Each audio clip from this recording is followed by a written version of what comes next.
Əl-Hücurat, Otaqlar Suresi. Mərhəmətli və rəhimli Allahın adı ilə. Ey iman gətirənlər! Heç bir şeydə Allahı və onun elçisini qabaqlamayın.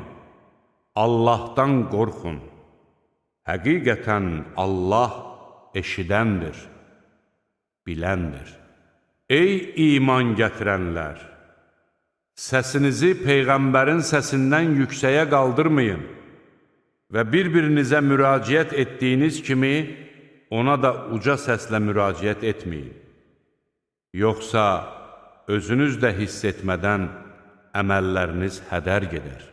Həqiqətən Allahın elçisi yanında səsini endirənlər o şəxslərdir ki, Allah onların qəlbini təqva üçün sınağa çəkmişdir. Onları bağışlanma və böyük mükafat gözləyir. Şübhəsiz ki, səni otaqların arxasından səsləyənlərin əksəriyyəti nə etdiklərini anlamırlar. Sən onların qarşılarına çıxana dək səbr etsəydilər, əlbəttə bu onlar üçün daha yaxşı olardı. Allah bağışlayandır, rəhimlidir.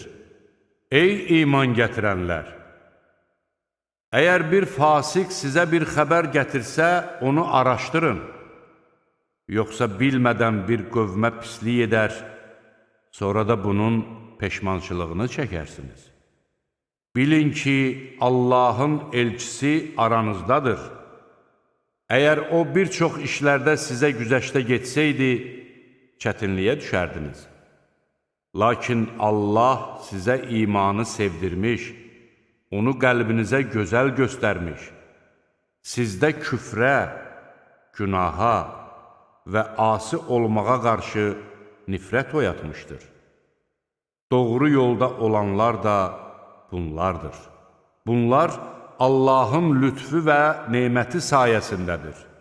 Allah biləndir, müdrikdir. Əgər möminlərdən iki dəstə bir-biri ilə vuruşsa, onları barışdırın.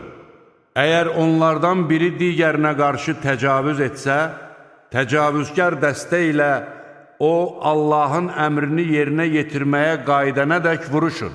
Əgər o qayıtsa, hər iki dəstəni ədalətlə barışdırın və insaflı olun.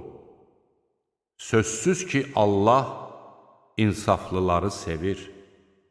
Möminlər həqiqətən də qardaşdılar. Elə isə qardaşlarınızı barışdırın və Allahdan qorxun ki, sizə rəhm edilsin. Ey iman gətirənlər! Bir cəmaat digərini məsxəriyə qoymasın. Ola bilər ki, bunlar onlardan daha yaxşı olsunlar. Qadınlar da qadınları lağa qoymasınlar. Ola bilər ki, bunlar onlardan daha yaxşı olsunlar. Bir-birinizə tənə vurmayın və bir-birinizi pis ləqəblərlə çağırmayın. İman gətirdikdən sonra fasik adlanmaq necə də pisdir.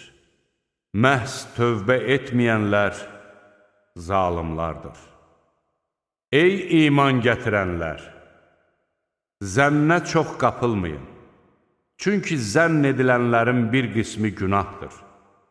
Bir-birinizi güdməyin, bir-birinizin qeybətini qırmayın.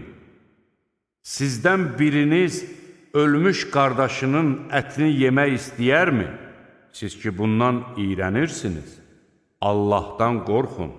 Həqiqətən Allah tövbələri qəbul edəndir, rəhimlidir. Ey insanlar! Biz sizi kişi və qadından yaratdıq. Sonra bir-birinizi tanıyasınız deyə sizi xalqlara və qəbilələrə ayırdıq.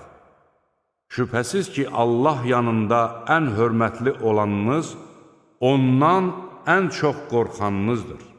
Həqiqətən Allah biləndir, xəbərdardır. Bədəvilər, biz iman gətirdik, dedilər. De ki, siz qəlbən iman gətirmədiniz. Ancaq biz müsəlman olduq deyin. iman sizin qəlblərinizə hələ daxil olmamışdır. Əgər Allaha və onun elçisinə itayət etsəniz, o sizin əməllərinizdən heç bir şey əskiltməz. Şübhəsiz ki, Allah bağışlayandır, rəhimlidir. Möminlər ancaq Allaha və onun elçisinə iman gətirən, sonra heç bir şəkki şübhəyə düşməyən, Allah yolunda malları və canları ilə cihad edənlərdir. İmanlarında sadiq olanlar da məhz onlardır. De ki, siz dininizi Allaha mı öyrədirsiniz? Halbuki Allah göylərdə olanları da, yerdə olanları da bilir. Allah hər şeyi bilir. Onlar müsəlman olduqlarına görə sənə minnət qoyurlar. De ki, müsəlman olmusunuz deyə mənə minnət qoymayın. Əgər doğru danışanlarsınızsa, bilin ki, əslində Allah sizi imana gətirməklə sizə mərhəmət göstərmişdir. Şübhəsiz ki, Allah göylərin də, yerin də qeybini bilir. Allah sizin nə etdiklərinizi görür.